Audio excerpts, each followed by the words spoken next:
Debts are traditionally viewed as bad things, but when it's used and structured properly, you can reap long-term benefits. Hi, I'm Jackie. I help make Canadian business owners' goals a reality with innovative financial advice. You may have heard of the term good debt versus bad debts, which was famously referenced in Robert Kiyosaki's book, Rich Dad and Poor Dad. The book compares two dad figures and their mindset and behaviors around money. One of which is this idea of good debt and bad debt. How do you know if you've got a good relationship with your debts? And how do you make sure you only have good debts?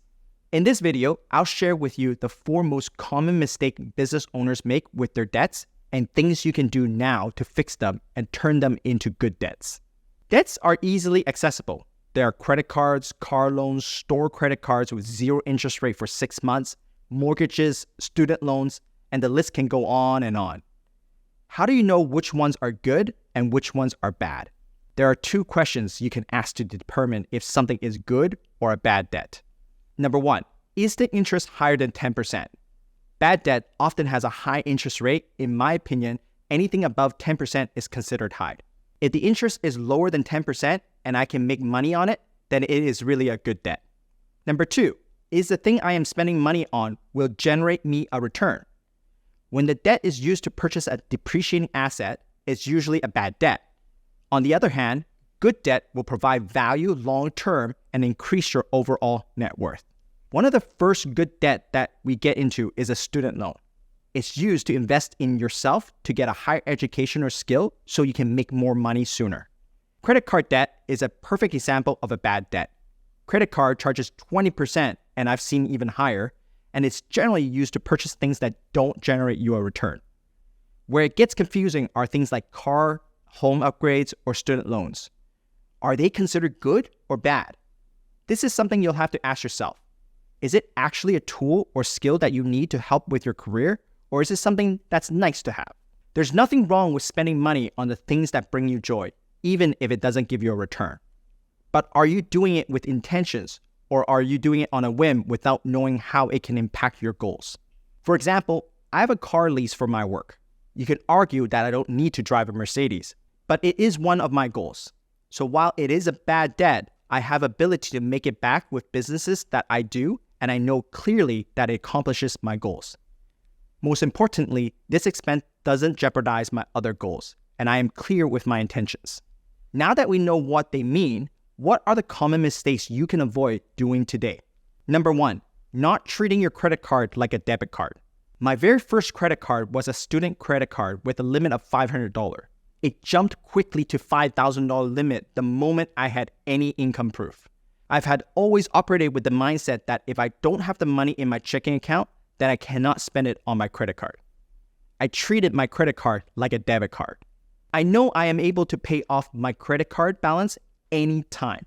If you don't treat your credit cards like a debit card, then do one of 2 things. Either pay off your credit card on a weekly basis or cut it up altogether and use cash and debit card instead. Trust me, there's no amount of rewards or cash back that is more beneficial than not carrying a credit card debt. These points and rewards are not free. The average reward value of your credit cards is approximately 3% of what you spend. So if you don't pay off your balance each month, then you're paying 20% interest for a 3% reward, netting you negative 70% in value. Number 2, holding onto cash when you owe a debt. Another mistake that I see often is that someone would have too much cash savings account when they owe a debt. It's like borrowing your own money and paying interest to the bank. Most people's concern is not having cash accessible in case of an emergency if they use it to pay down a debt. But keeping too much cash savings means you're losing the money to inflation and interest. Instead, pay down your debts first and then borrow it back if an emergency ever occurs. You can get unsecured line of credit that charges less than 10% as your replacement for this emergency fund. If an emergency ever happens, take the funds out of the line of credit, then call your advisor to liquidate back out what you need to pay off the line. Most people forget the true cost of interest is not just the rate itself, but also how many days you owe it. So even if the line of credit is 10%, but you only borrow it for a week, you don't pay 10%. You only pay 0.19% for the 1 week of use.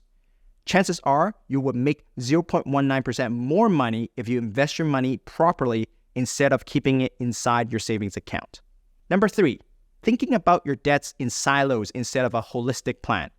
In order for you to fully incorporate your debt strategy together, you first need to understand which ones are the good debts that you can hold on to and which ones are the bad debts that you need to get rid of right away. If you don't do this, you can get stuck paying your minimums on all your debts and you'll be in debt for a very long time. This happens far too often if you manage your debts in separate silos rather than looking at the full picture and reorganizing them to pay off in the most efficient sequence. You'll want to prioritize paying off all your bad debts first, then tackling your good debts afterwards. Click the eye in the top right corner to learn the exact order you should pay off your debts. Number 4, not having a clear cash flow plan and living above your means. The final big mistake is not having a proper financial plan to guide your everyday spending. So you risk overspending, and that's how you get yourself into debts in the first place. By having a clear understanding of your goals and your expenses, you avoid accumulating debts and ultimately needing to increase your income as a business owner, which leads to paying additional income taxes to CRA. Organize your cash flow plan so you are efficiently allocating your money to the right areas. Avoid these 4 big mistakes and the outcome will have a compounded effect. To summarize, here's what you need to do if you want to ensure you're maximizing your debt structure. Number 1, figure out if you have any bad debts and pay those off first. Number 2, use your credit cards like a debit card. Number 3, don't hold cash when you owe a debt. And number 4, get clear on your cash flow and learn how much you need to pay yourself to avoid higher and unnecessary personal income taxes. An efficient debt strategy will result in a financially stress-free life.